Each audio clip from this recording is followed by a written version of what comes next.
This video seems a bit late to the controversy because I had initially posted it days ago, but blinks made me question the legitimacy of my argument against Jennie, Rosé, and Lisa being in attendance to the Met, so I privated my original post. But with further reflection I decided to repost this shit cause I'm not the ignorant racist one in this, they are.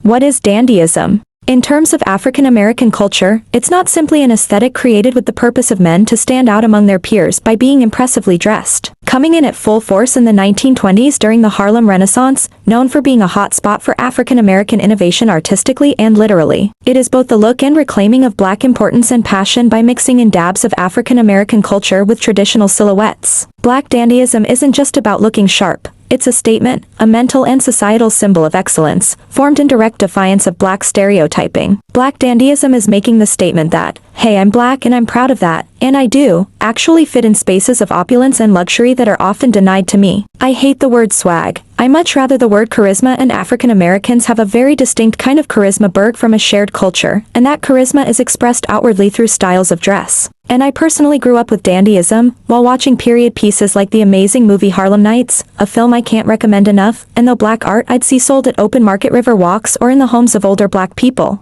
I can literally smell the incense in the air just looking at these pictures. And I saw black dandyism at church because many African Americans, men, women, and children, treat going to church like a grand event deserving of their finest clothes. So you can just imagine what this exhibition meant for me and millions of people, especially African Americans. You can just imagine the hard work, dedication to be respectful to the culture and theme of the Met, and the craftsmanship that went into making these clothes, just for Jennie, Lisa, and Rosé to show up like they did.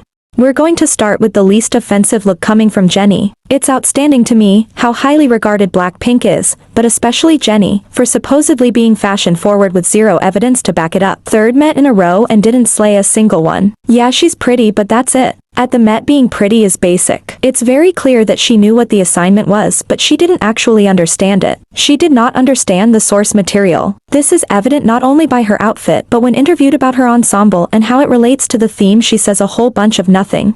Now tell me the inspiration behind this look. Well, I'm wearing a custom Chanel tailored black jumpsuit inside, and then a very beautiful sculptural overskirt, and everything was inspired by the 20s and the 30s of the Coco Chanel runways, and I just feel so good with the hat and everything. Shut down. So when you hear a theme like this, how do you interpret it and bring it to life? Well, I do my best to do my research, and actually it was wonderful working with the Chanel team because coming from Coco Chanel's legacy and history, everything, so good. It had everything to do with what we wanted to represent, so that's. Her look was not an ode to black dandyism, it was a Chanel brand deal on display.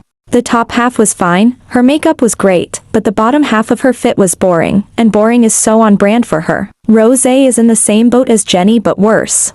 The most boring member in terms of fashion, and she's loyal to this thematically. It's not classy, it's not timeless, it's tired. I don't believe Jennie actually did real research to understand black dandyism despite her claiming to, and you couldn't convince me Rosé did it at even a basic level. Couldn't convince me she actually gave a damn. I don't think Rosé cares about fashion at all because she's always giving the stylistic equivalent of plain stale crackers and rice cakes, bland. This is some wheat bread shit. And the third and final sinner is Lisa, whose outfit I actually liked at first. I don't think it was for the Met, but I did think it looked good. My initial assessment was that it actually looked better on a bigger woman like Rihanna. Especially plus-sized women, the silhouette looked like it would fit the romantic curves of a bigger woman like Jasmine Sullivan or Ashley Graham. But on further inspection of her outfit, the disgust and revulsion that overtook me when I found that iconic African-American civil rights activist, Rosa Parks, was embroidered on the ass part of this lace set was insane. For a long time I had no words because I haven't seen something so insanely disrespectful in a long time. To me this is worse than Kiss of Live's racist live. I already knew she was a classless hoe, but while still getting called out for dating a man funding a genocide, Frederick Arnault, still getting called out for her and Jennie specifically making millions from appropriating African American culture and right off the cusp of getting called out for saying the N slur. Literal hate speech, she decides to wear a famous African American civil rights activist's face over her panties. And as much as I like Pharrell artistically, this was some goofy ass shit for him to partake in. Is super fine. The idea that we love this color black and the world loves this color black. They love black clothes. They love black shoes. They like black dresses. They like black glasses. They like black cars, black planes, even BlackPink. right? But here's a moment where we highlight the taste level and the taste buds of Black people. But here's a moment where we highlight the taste level and the taste buds of Black people.